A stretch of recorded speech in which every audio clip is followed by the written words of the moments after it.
Hello and welcome. Today we will be discussing the role of men and women in today's society. Joining us is a spiritual teacher, Tony Samara. Tony, welcome to the show. Thank you, I'm happy to be here. The role of a man and a woman in today's society is changing. What has changed? And is it going in the right direction? Okay, well that's a very big question. I think in today's society that the major change is that we have lost touch with the more divine quality inside of ourselves. This means that men have lost their connection and their relationship to what it means to be truly masculine, and women have lost in the same way, their connection to what it means to be truly feminine, but in a much more profound way than just pretty or cute. And that I believe to be a sad thing, because actually when this happens we lose our connection to the divine, which is what I teach about, our connection to something that is much more beyond ourselves, much more beyond the individual. And I believe that the relationship between man and woman is the quickest and most enjoyable way to be in touch with this. And because modern society has so socialized our way and thinking beyond that connection from early childhood, and if you just look around you, how things are done, then we just don't even trust or believe that that is possible.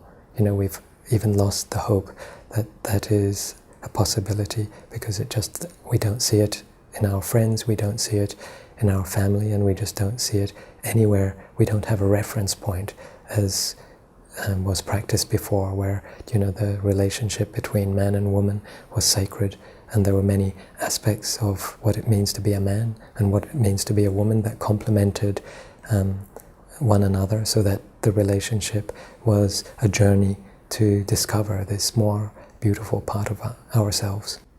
And what can we do living in this society of today if we want to get into that direction? I think it's very difficult. It's very difficult because by ourselves I'm not sure that we can easily do anything, because as human beings we need to have some knowledge to do something. We need to have an understanding how to do something before we can actually put it into practice. So the first thing I would say is that it's important to find someone that you are able to be totally honest and open and loving with. So not just to find a normal relationship, like people are saying, find a relationship so that you're happy and you fall in love, which I call infatuation, but more a relationship where there is a deep connection that allows for that connection, that deep love, to guide you to that space where it is possible to discover parts of yourself that are hidden. They're still there, but that are hidden, and you're honest enough to allow that process to open up, and trusting enough that it's okay to open up, because sometimes it feels a little bit scary to do that, just because people are worried if they open up to such a deep level that they may be hurt. That is one of the big things in society. People say, don't go so deep because it may, who knows what might happen, and you may get very hurt. So there is a resistance. So that knowledge, I think you find in the person that you love, because together then you create an alchemical process where, you go beyond the limitations that society and the mind and emotions impose upon what it means to be a man or what it means to be a woman. Beyond that, I think you need to understand some very basic concepts, which I believe were practiced in ancient times. And this is, some people call this Tantra, but I don't like the word Tantra because in modern society this means, sexuality. And for me, Tantra is not at all, sexuality is part of it, but it's not at all that. It's more, discovering what it means to utilize aspects of yourself in a relationship, and especially the body. And so how to relax the body. And for me the body is not just physical, the body is much more.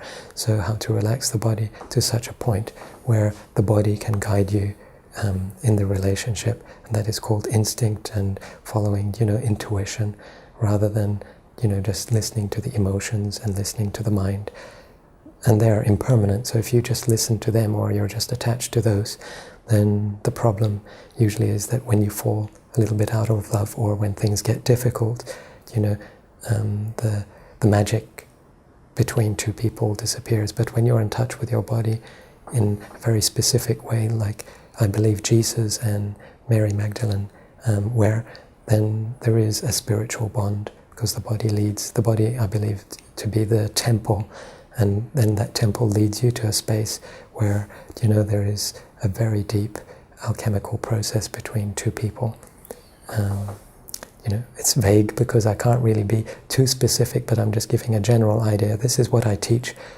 Basically, I've been working with this concept for now more than 20 years with people, how to let go of all the limitations inside of you, so that you're open and honest and direct and courageous enough to be able to share your deepest part of yourself with another person. And when you do this, then you're opening to the divine, because this is what the divine, I believe, wants people to do.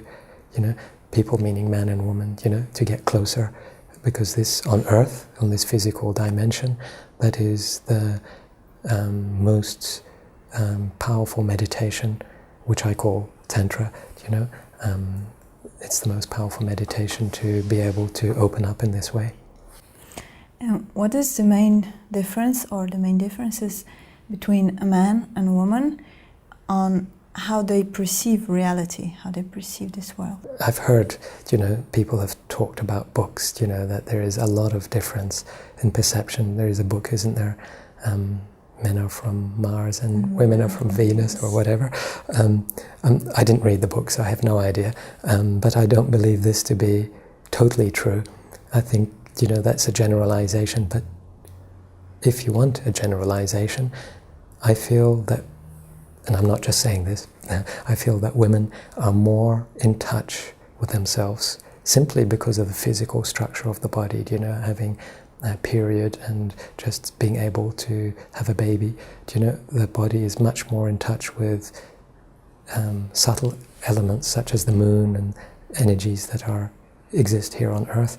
So they have a much more clear ability to sense things and to be very more connected to the emotions than most men.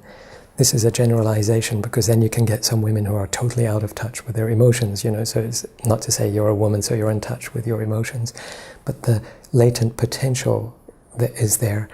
So for me, the woman is basically like the vehicle, is like the moon, it's a space, a very expansive space. And men can be in touch with their emotions, but are much more like the active principle. And so they're able to, they're like the sun, they're able to help understand and create a connection in that open space. I hope I'm making sense. So, there is a major difference, to be a man and to be a woman, there is a major difference. But in the end, when you're connected to those aspects of yourself, then it's the same, because it's the connection that matters.